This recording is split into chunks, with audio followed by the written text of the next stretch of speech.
Les aurores boréales, le voyage dans les étoiles 4. Nelson, le petit astronaute, a rêvé toute la nuit qu'il voyageait à travers les aurores boréales. Il se lève, prend un bon petit déjeuner, un bon bain, il met sa tenue d'astronaute et il monte dans sa soucoupe volante direction les aurores boréales de Jupiter. Car sur les planètes, une aurore boréale est aussi appelée aurore polaire dans l'hémisphère nord et aurore australe dans l'hémisphère sud.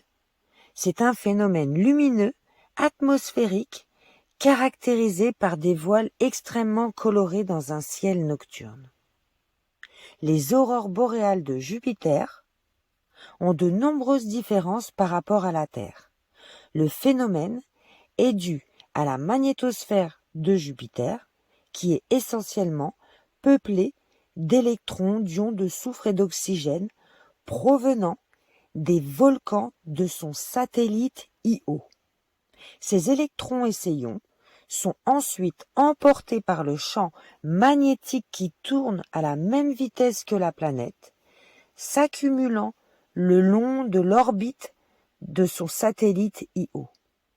Ces particules vont s'échapper lentement, entraînant des ondes de courant électrique et de reconnexion magnétique, ce qui forme les aurores boréales sur Jupiter. Puis, direction Saturne et ses aurores boréales. Elles sont influencées par le vent solaire et la rotation rapide de Saturne qui ne dure que 11 heures. Mais le principe est le même, c'est un phénomène lumineux.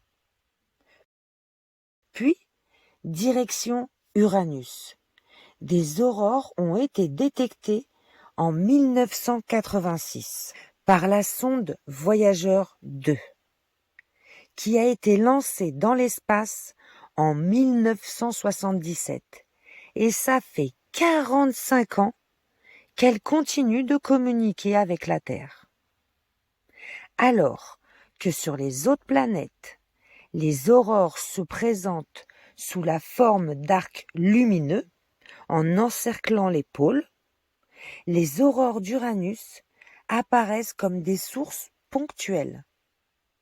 À 4 milliards de kilomètres de la Terre, les aurores particulières nous révèlent un nouveau mode d'interaction entre le vent solaire et la magnétosphère d'une planète. Puis, retour sur Terre. Les aurores sur Terre sont dues au Soleil, notre étoile, et au vent solaire.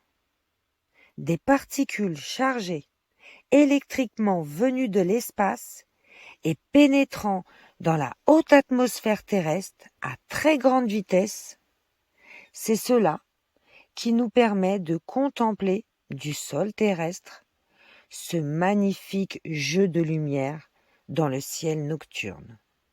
Puis, il rentre après cette belle balade dans l'espace. Au revoir et à bientôt. Abonnez-vous, merci.